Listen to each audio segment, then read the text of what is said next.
The hall had been scrubbed so hard the black stone reflected flame in hard little squares, and Seren could see the hem of her own silver-gray sleeve trembling near her wrist as if someone else stood inside her skin. Frost had climbed the high windows in delicate white veins, and every draft that slipped through old lead seams carried the clean iron smell of winter.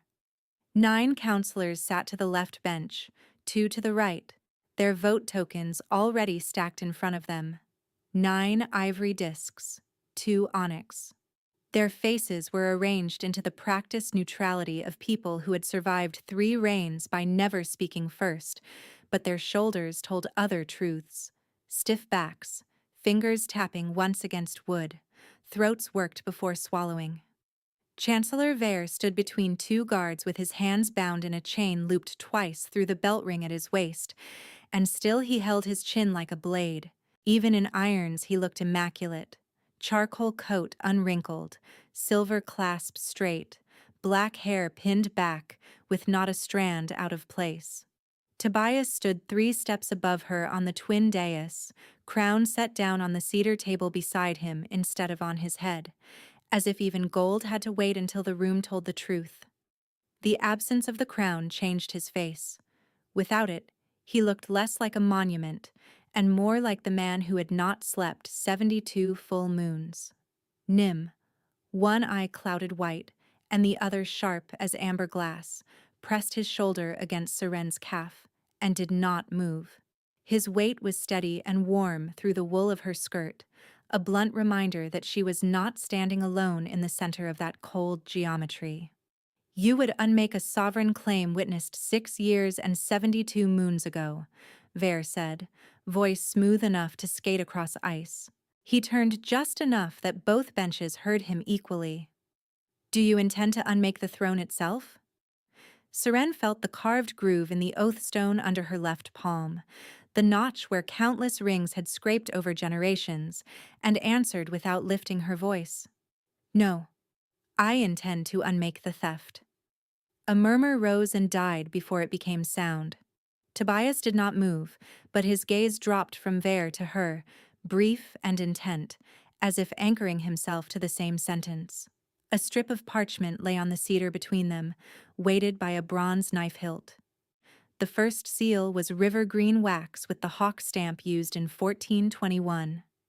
The second seal, attached to the line that demanded submission of vessel, was midnight blue with the sunburst stamp commissioned in 1423. 2 years apart, stitched into one right as if time could be fooled by heat and pressure. The wax edges told their own story if you knew how to read them. One brittle with age, one smoother where heat had softened it again. One dusted with old ash, one carrying fine blue grit. Elin stood at the gallery rail in plain steward's black jaw set, fingers clenched around the baluster hard enough to whiten his knuckles.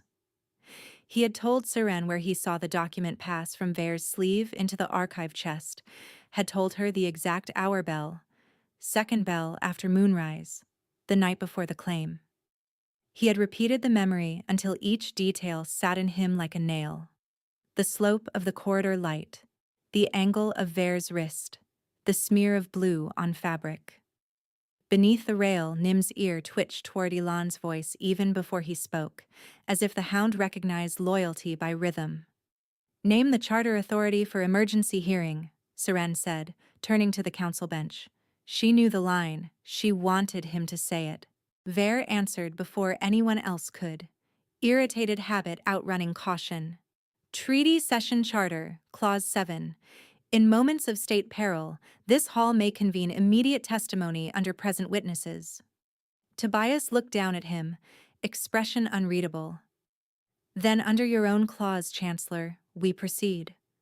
The bronze knife clinked once as Seren moved it aside. That tiny sound traveled to the rafters, bounced off stone, and then 6 years opened. In 1421, the roof had leaked near the eastern column, and someone had placed copper bowls under the drip, so every third breath in Moon Hall carried the ping of water striking metal. Half the lamps were dark because oil stores had been rationed during the siege, and the banners were torn at their lower edges where militia hands had ripped cloth for field bandages. Smoke from rushed repairs still clung to the vaulting, and the hall smelled of wet plaster, old blood, and boiled herbs. Tobias Stormborn had come in blood on his boots from the lower city gate, one cheek cut to the bone and packed with whitewort paste, and taken the throne before noon because 3 rival claimants were already dead and a 4th had fled over the marsh bridge. He did not sit. He stood in front of the throne with a sword still at his side, while Vere unrolled a claim right in one hard snap and said the kingdom required an immediate anchor. The word anchor rang like iron. Seren Vale, brought from treaty quarters in a linen shift under a borrowed wool cloak, understood anchor when she heard it. It meant body. It meant symbol. It meant not asked. She had been trained as treaty ward since 1418. Which sigil turned east at winter renewal, where to set the brass basin, how to speak each response without stumbling, what distance to maintain from crown steps unless summoned, how to keep her face still while old men bargained over borders using her future as collateral. She knew the legitimate right required mutual hands on stone and mirrored vows. She knew it required voluntary assent spoken clearly before witnesses. Vere's parchment that day asked for different words. He called them abridged for wartime necessity, and everyone was hungry enough for order to pretend necessity could sanctify anything. He placed her on the lower ring of the dais while Tobias stood above, and he read the line that made her stomach knot. Vessel submitted to crown command. She looked at Tobias then, dirt still on his knuckles, eyes rimmed red from smoke and days without sleep, and waited for him to object. He did not. He repeated every line given to him in a voice rough from battle dust. It was not triumph in his face. It was exhaustion and urgency and the narrow cruelty of a morning when choosing quickly felt like mercy. But the result was the same. He spoke. She was bound. When the witnesses signed, Vere clasped a silver chain around her wrist and told the hall, "By blood and witness, she is claimed." His fingers were gloved. He never touched skin directly. One old banner dropped from its hook in the draft and trailed against the floor, crimson cloth gathering dust. Nobody moved to fix it. Outside, somewhere beyond the doors, a horse screamed and then went silent. That night, she was given a chamber in the north wing with a carved oak bed and untouched wedding sheets folded at the foot. Tobias was given the king's chamber with 6 lock bolts and a fire basket that never cooled. Between those rooms lay 3 corridors and 6 years. Servants pretended those corridors were ordinary stone. Everyone who lived there knew they were a border. Each full moon after that, the palace learned the pattern the way villages learn flood season. Lamps in the king's windows until dawn. Footsteps at 2nd, 3rd, 4th bell. A physician sent away twice a month. 42 tablets of dreamleaf left untouched in a porcelain dish that gathered dust around their edges. 72 failed moons by count of the almanac nailed inside the steward's pantry. On full moon nights, Seren sat at her own writing table with a wax stub and copied treaty clauses she already knew, because if she slept, she dreamed the chain closing around her wrist again. Sometimes she wrote the same line until the letters blurred, mutual assent required. Sometimes she listened to wind under her door and imagined she could hear him pacing 3 corridors away. No one called it penance in front of him. Everyone called it weather. The king had another weather night, cooks would mutter while kneading bread. Storm held to the tower till dawn, guards would say, joking in low voices. Language made it easier to survive and easier to avoid the obvious. 6 years of wakefulness were not weather. They were consequence. Harvest moon of 1427 arrived under a copper sky, clouds low and luminous as hammered metal. The treaty renewal banquet was set for 30 years, and the hall smelled of roast pheasant, quince glaze, cloves steeping in wine, and beeswax from 4 new chandeliers lowered for the occasion. Salt towers rose like miniature citadels between platters, grapes spilled from hammered bowls, and every place setting gleamed as though polish alone could guarantee peace. Seren entered in ceremonial green with a single moonstone pinned at her throat. She had spent 2 hours with a seam needle reworking the cuff where old silver thread had snagged. Her fingers still bore tiny punctures from hurry. A page announced each title in ascending rank. Metal echoed against stone with every cup set down. Tobias took his place at the high table in formal black with the crown on, shoulders already taut by the time first course arrived. Vare adjusted his cuffs, all immaculate charcoal wool, and raised his cup for the toast before Tobias could stand. Protocol bent around him as it always had. To continuity, he said, to the king's unbroken claim and the vessel that keeps it available. The pause before the last word was deliberate. It hung in the hall like a hook. 2 counselors looked down at their plates. Someone at the far table laughed once and then swallowed it into his sleeve. A serving girl froze beside the bread trench, eyes wide, until the steward hissed her forward. Vare turned toward Seren with that court smile made of polished bone. 6 years and still unclaimed in the only way that matters, he added, volume pitched to carry to the last bench. An empty seal. Seren set her cup down so carefully no wine spilled. The cup stem left a dark ring on the cedar that looked, absurdly, like a target. Tobias's hand tightened around his knife, whitening the scar across his thumb, but he did not speak. The musicians in the side alcove stopped bowing. The last violin note thinned into nothing. Shame had a shape in her body, heat under the sternum, cold palms, jaw held so hard a molar clicked. Her spine stayed straight by force. She counted 3 breaths, then 5. She stood anyway when the next course was announced and crossed to the map wall for air, because if she stayed seated she might throw the cup at Vare's teeth and give him exactly the chaos he preferred. At the map wall she stared at painted borders and did not see them. Behind her, conversation restarted in brittle fragments. River tariffs. 30-year term? Excellent pheasant. Words slipped over the wound as if covering it made it gone. After midnight, plates had been stacked, benches wiped, and the hall smelled of damp linen where spills had been cleaned. Fruit peels sat in a pail by the west door. 1 chandelier had been doused, leaving pockets of shadow along the upper arches. Seren descended from the map wall with her slippers in one hand, walking the dais stair in stocking feet for silence. Her soles felt the chill of stone through wool. Tobias came up from the opposite side, coat open, no crown, only a plain black shirt, and the old cut on his cheek now a pale seam. They stopped 1 step apart where the torchlight from the west bracket crossed both their throats in one band of amber. No courtiers, no heralds, just 2 people, and the echo of words neither had answered in time. Nim appeared out of shadow near the treaty chest and padded straight to Seren, leaning his heavy shoulder into her shin as if bracing her against wind that was not there. His collar tag clicked against the stair stone.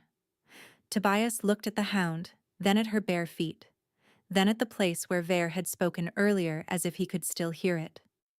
The air between them felt charged the way it did before lightning struck tower rods in summer, ionized, waiting.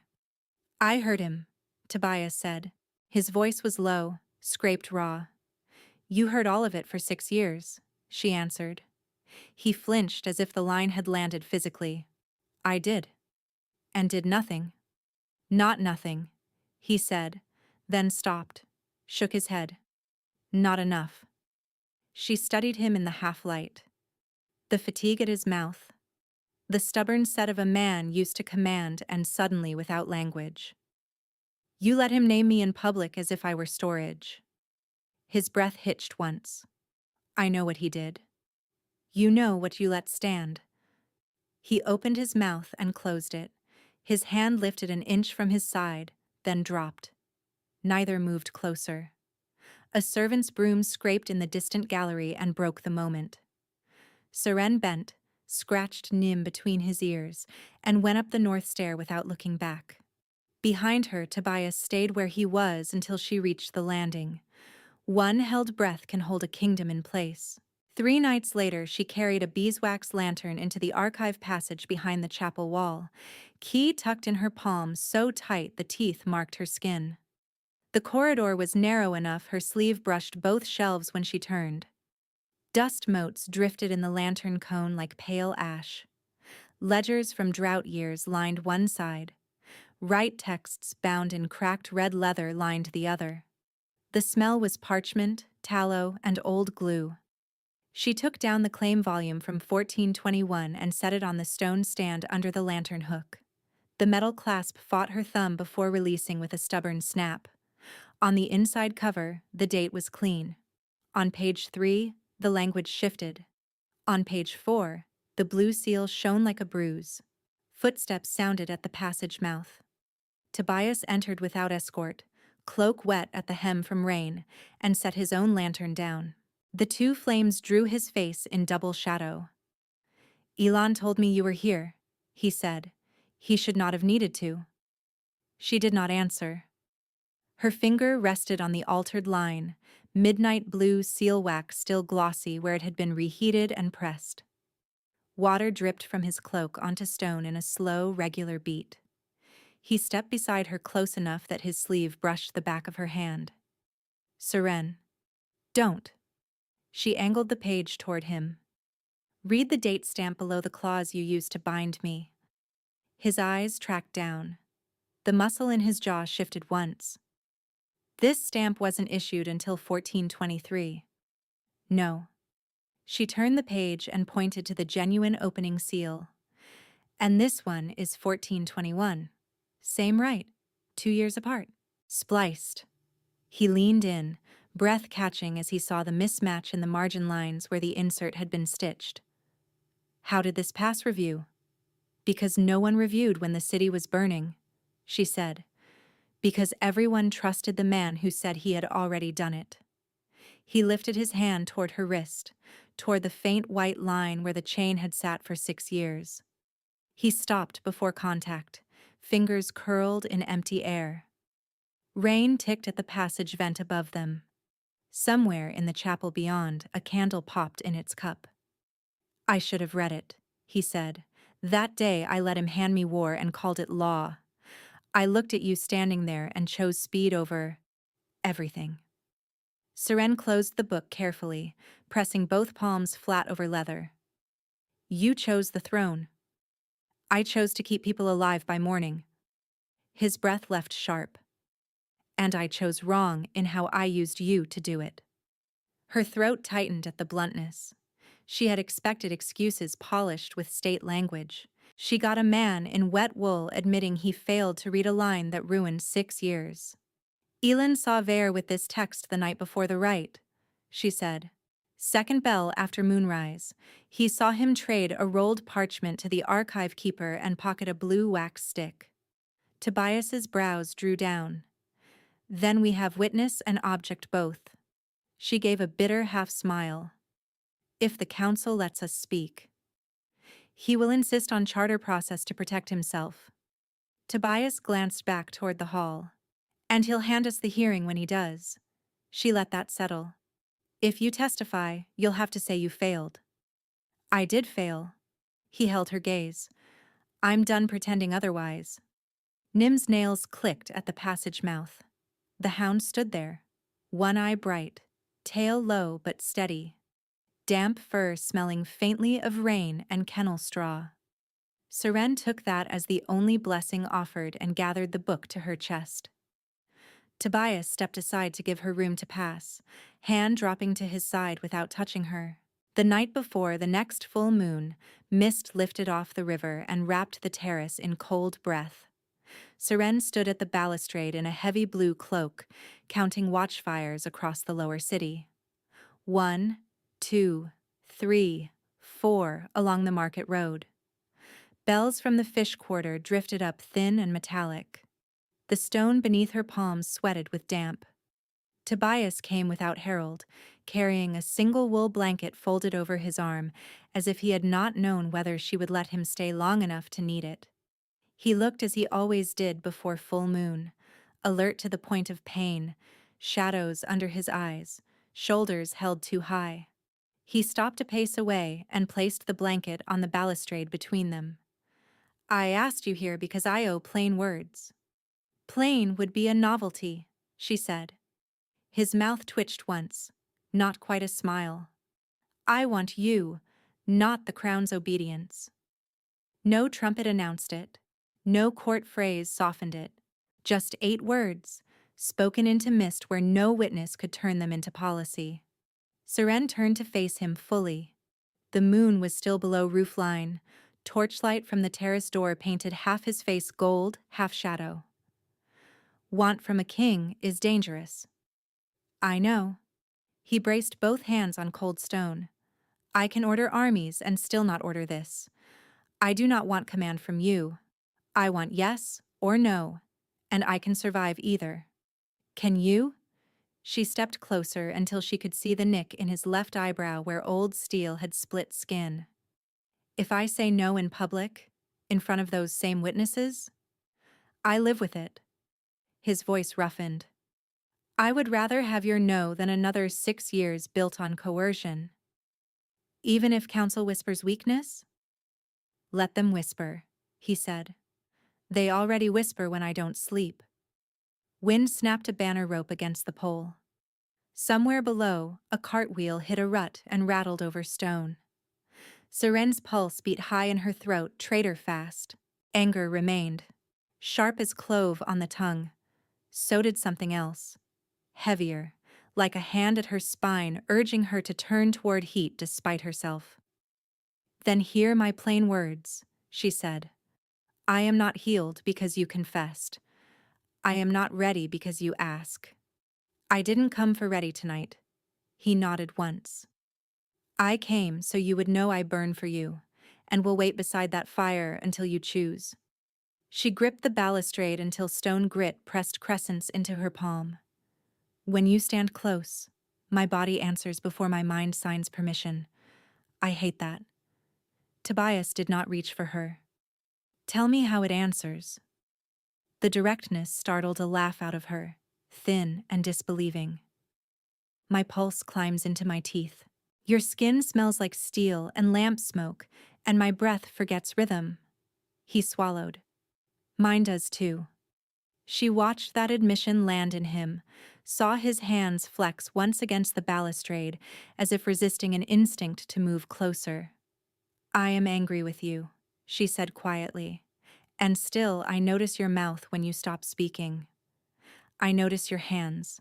I notice that you look at me like I'm a person you cannot afford to lose. I am terrified of losing you, he said, immediate. They stayed there in the mist for 12 counted breaths. On the 13th, he lifted the blanket and draped it over her shoulders without touching skin, wool settling with a soft hush over cloak and collarbone. He stepped back immediately, palms visible. I will not take what you do not hand me, he said. She nodded once, sharp. Good. Before he left, he added, Tomorrow night is full moon. If you want me at the archive before council convenes, send Elan. I won't send Elan into your chamber at moonrise, she said. He values his life. A real smile flashed then, brief and tired. Fair. Send Nim. The hound, who had been lying near the terrace door all along, thumped his tail once against stone, as if to confirm assignment. At dawn, Seren stood in the steward's room with Elan, both bent over the pantry almanac where each failed full moon had been cut as a short diagonal notch beside the date. 72 marks scored the page edges from 1421 to now. The paper had gone soft at the corners from being touched too often. Elin held a charcoal stub and added the most recent notch with careful pressure. You still sure? He asked, not looking up. She tied her hair back with a leather strip. About Vare? Yes. About him? Elon tapped the charcoal toward the window where the king's tower rose above frost-coated roofs. She considered the question while folding the altered rite into an oilcloth wrap. I'm sure he wants. I'm deciding if I can trust Want. Elon snorted softly. Trust him to bleed in public first. He might, she said. He better, Elon muttered. Then, quieter. I know he's not Vare. That doesn't erase what happened. No, she said. It doesn't. He set down the charcoal, finally meeting her eyes. I saw Vare pass that scroll. I'll say it under oath. If they try to bury me in procedure, I'll quote Charter back at them until they choke. Seren squeezed his shoulder once. He had come to court at 15 with 2 shirts and a broken thumb from farm work. Now at 21 he could recite 10 treaty clauses by number and never stumbled before nobility. Today you stand in the gallery, she said. No heroics. I can do disciplined stubborn, he replied. It's our family gift.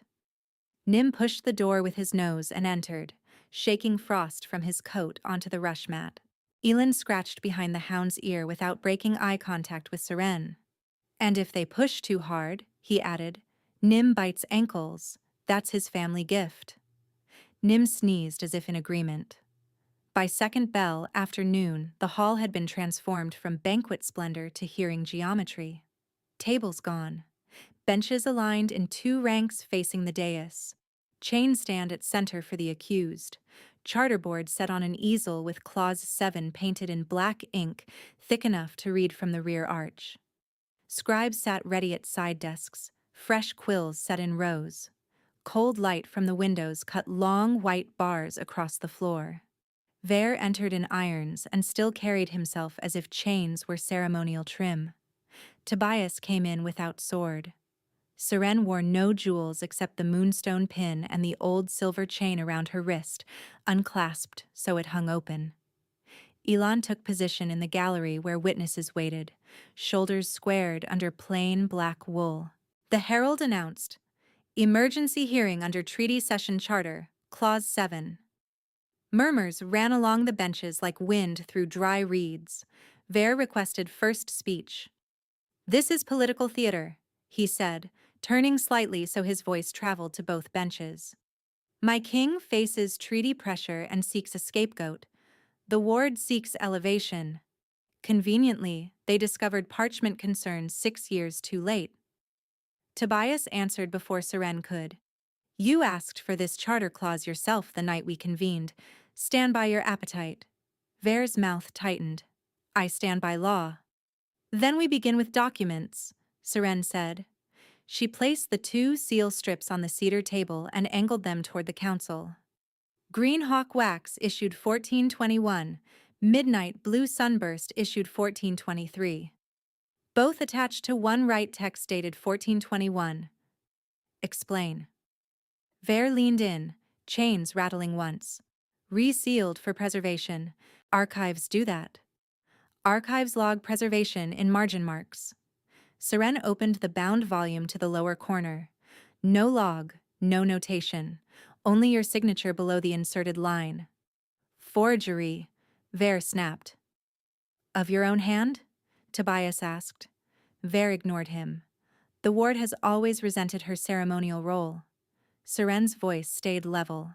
My role trained me to know valid form from coercive counterfeit. That is why your alteration survived only until someone who knew the right read it end to end.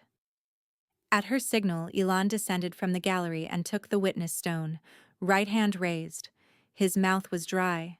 She saw him swallow once, then settle. State your name and role, the herald said. Elon Vale, household steward trainee, formerly treaty ward assistant. Vare gave a contemptuous half bow. A boy from gallery benches. Elon ignored him. Night before the 1421 claim, second bell after moonrise, I was carrying lamp oil to archive passage. I saw Chancellor Vare remove a rolled parchment from his sleeve and hand it to the archive keeper at the chest. I saw a stick of blue wax in his hand when he turned. Could be any wax, Vare snapped. Elon looked directly at him.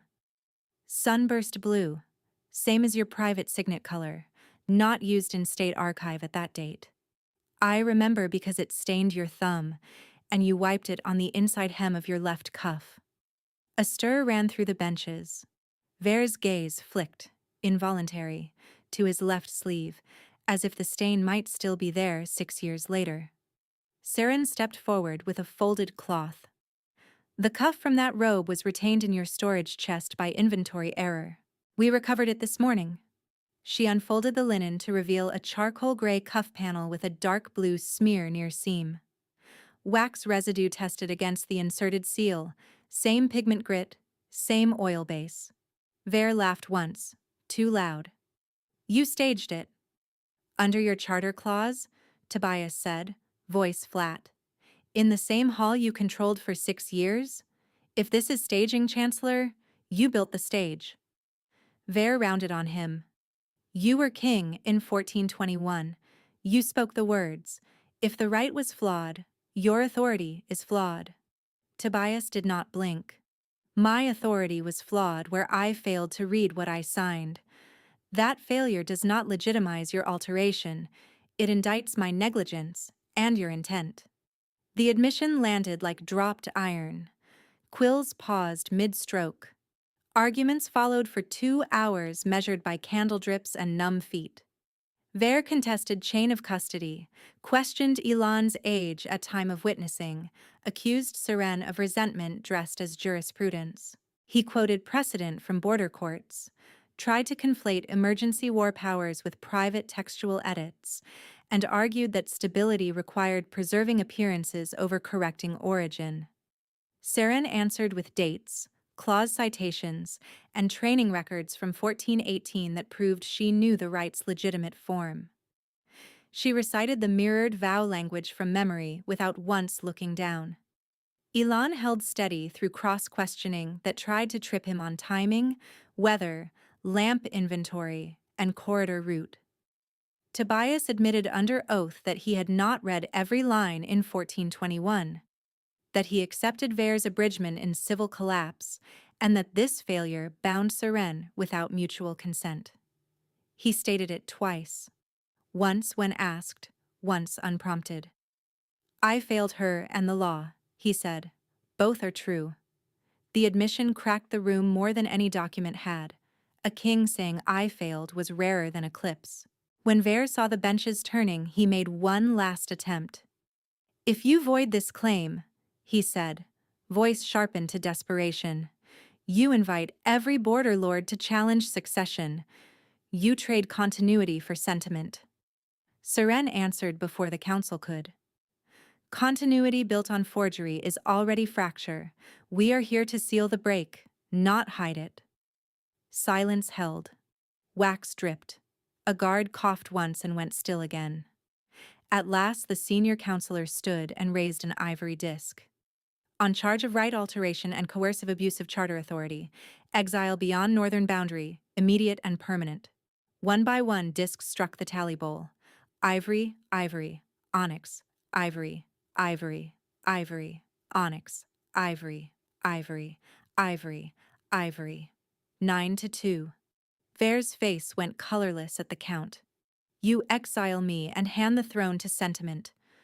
Seren met him at arm's length, open chain in her palm. No, we hand it back to law you forged and thought only you could read. Guards turned him toward the west doors. His chain scraped the black stone in a harsh metal rhythm until the sound vanished down the corridor. No one rose for him. No one called him back. The hall did not empty after sentence. Witnesses remained because reversal required the same architecture as diminishment, same dais, same benches, same stone where she had stood below him 6 years ago. This time 2 basins sat at equal height. 2 oath books. 2 candles of matched length. No silver chain. The absence of that chain felt louder than any proclamation. Seren and Tobias ascended together, 1 step each, and stopped on the central ring. The ritual master's role, left vacant by Vare's exile, was handled by charter text read aloud by a counselor with a shaking voice. Mutual vow requires mirrored language and voluntary assent before witnesses present. Seren took a breath and spoke first. I stand by choice, not compulsion. Tobias answered, I bind no body by crown. The counselor continued, eyes scanning the text to ensure no deviation. Each party affirms capacity to refuse. I affirm, Seren said. I affirm, Tobias said. They each cut a shallow line across their own thumbs with the bronze knife and pressed blood to separate pages. Then both placed palms on the oath stone groove together. Warm skin against cold stone, equal pressure, neither above the other. I name you co-sovereign, Tobias said, voice carrying to rafters. She replied, I accept as co-sovereign, accountable with you. For the first time in 6 years, witnesses bowed to both at once. The movement rippled through the hall like a curtain dropping. Elin in the gallery bowed too, hand over heart, eyes suspiciously wet. Nim trotted from beneath the front bench and settled under the twin dais, chin on paws, as if inspecting foundation stability and finding it finally level. When they descended, Tobias offered his arm in public. Seren took it in public. Neither looked away. Night deepened. Ceremony robes were traded for plain linen. Servants withdrew to the far end of the wing, doors latched, footsteps fading. The corridor between their former separate chambers looked oddly small, as if distance had been furnished by fear more than stone. A single lamp burned in a wall niche, wick trimmed low. Shadows moved when draft touched flame. Tobias waited outside Seren's door with his hands empty. No crown, no blades, no attendants. He wore a gray shirt unlaced at throat and stood where she could pass without brushing him. We could stop here, he said quietly. Legal right is done. You owe nothing after today. Seren leaned against the doorframe and studied his face in lamplight. Tired hollows under eyes, a nick at the jaw from shaving too fast, shoulders braced like a man expecting impact. If we stop, what happens on the next full moon? I pace, he said. I do not sleep. I do not force. And if we continue tonight? He took a breath, released it slow. Then we name every consequence before we touch. If either of us says halt, we halt. She nodded. Consequences. If I freeze, you step back without argument. Yes. If I say no halfway, you do not ask why until morning. Yes. If either of us mistakes duty for desire, we stop and start over another day. His gaze held steady. Agreed. She stepped forward, closing the distance herself, and placed her palm flat against his chest above his heart. It kicked hard beneath skin and linen, quick as hers. I choose this, she said. I hear you, he answered. Inside, she lit 3 candles and left 2 dark, wanting edges in the room where she could breathe. The bed curtains remained tied open. The fire had burned low, banked to embers that gave more glow than heat. Tobias stood by the washstand while she removed the moonstone pin and set it in a wooden dish with deliberate care, tiny click of stone on wood. The sound steadied her. He asked before each step, May I unlace this? May I touch your shoulder? Here? Every yes was spoken out loud, not implied. When her breath shortened, he paused and waited without filling silence. When his hand trembled, he said so, and she nodded because hers did too. When his fingers found the white chain mark on her wrist, he stopped and kissed just above it, mouth barely there. Her body answered like it had on the terrace, pulse up, breath uneven. But this time, anger did not carry the whole weight. She touched the scar on his cheek, then the line of his throat where a king's collar usually sat, and felt him shudder under her hand. They paused twice. Once when she stiffened at the sound of wind rattling the shutters. Once when he drew back too quickly as if fearing he'd misread her. Each pause held words, not silence. I'm here. Still yes? Still yes. Linen whispered against skin, candle wax pooled and cooled. Nothing was hurried.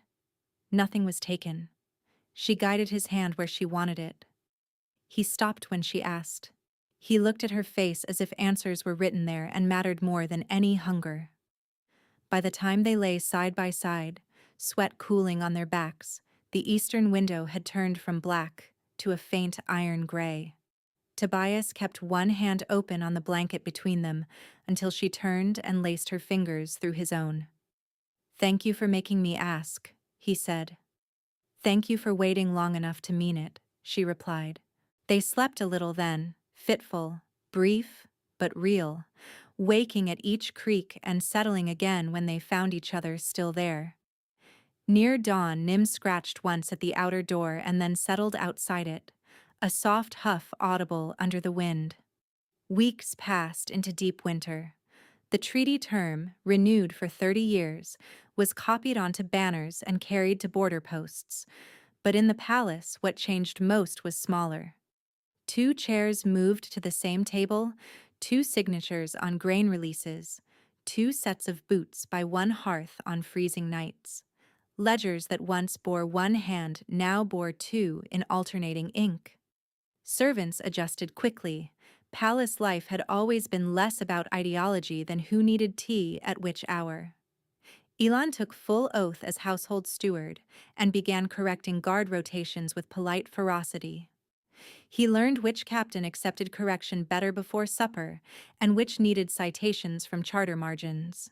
He knocked once before entering chambers, never twice. He brought reports to both sovereigns and waited for both answers. Sometimes, when stress sharpened Seren's voice, he answered with dry humor until she exhaled. Sometimes he said nothing and simply set warm bread on her desk before leaving. Nim developed the habit of sleeping with one ear aimed at Seren's door no matter where he started. If Tobias paced, Nim rose and followed at heel for 3 lengths of corridor before nudging his hand with a blunt snout until he stopped. On council days, Nim lay under the twin dais and opened one eye whenever voices rose above ordinary disagreement. Stable boys swore the hound could smell lies. Seren did not argue.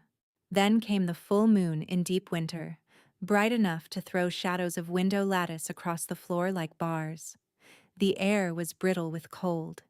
Even inside, breath showed faintly when they spoke. Seren woke near midnight from habit and found Tobias already tense beside her, eyes open to the ceiling, jaw tight, fingers flexing against the blanket as though bracing for impact.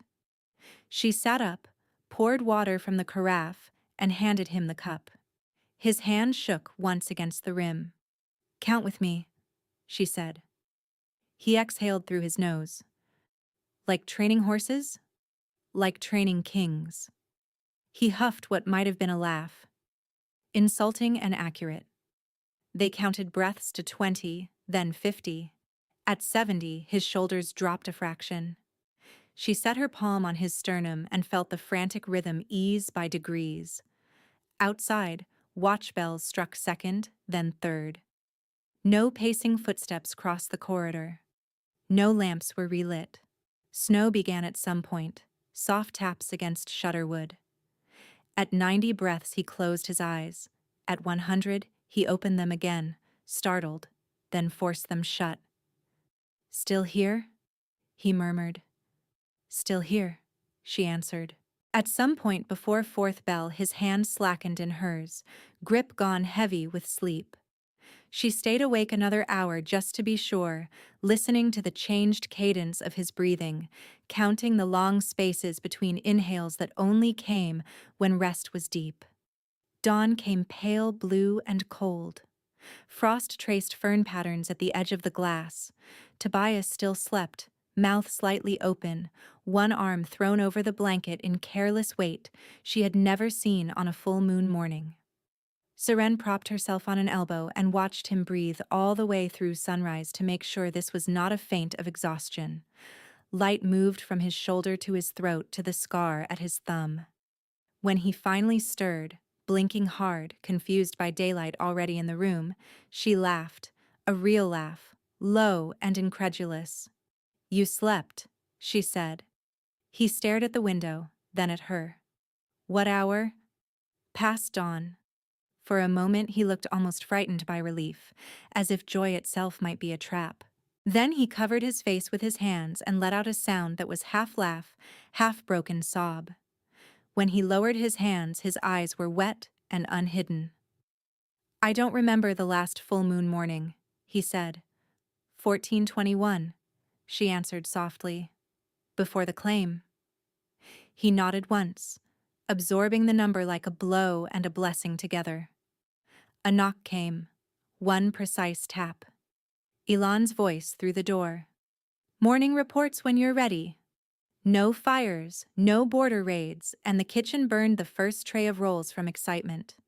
Seren smiled despite herself. "Give us 10 minutes." "Take 15, Elon called back, and his footsteps retreated.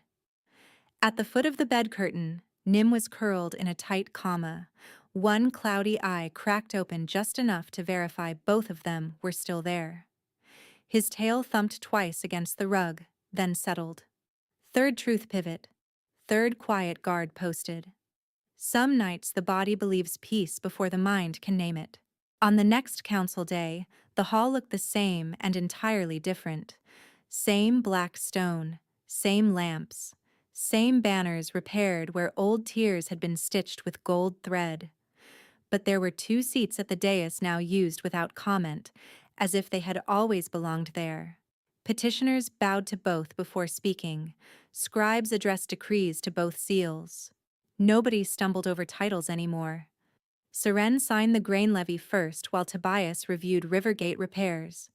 Elon stood 3 steps below with a tablet tucked under his arm, waiting to announce petitions in order of urgency. North Granary roof, then ferryman tariff appeal, then archive staffing, he murmured, and she nodded. Nim slept beneath the bench until the word archive was spoken, then opened one eye as if keeping private watch on old ghosts. Mid-session, a counselor referenced Clause 7 with visible care, quoting it correctly and glancing once toward Seren, as though acknowledging the cost of learning. She inclined her head and moved on. Law in the room now felt less like a weapon and more like architecture. Still hard, still cold, but load-bearing rather than sharpened. When the session ended, witnesses filed out through west doors where Vare had gone in chains. Nobody said his name. Nobody needed to. The absence had weight, but it did not rule the room. Seren paused at the oath stone before leaving. Her palm fit the groove as it always had, but now she stood on equal height, shoulder brushing Tobias's as he reached for the same stone. Their hands touched once, brief and unremarked, then parted for work still waiting beyond the hall. That night the moon rose thin, not full, and both of them slept anyway.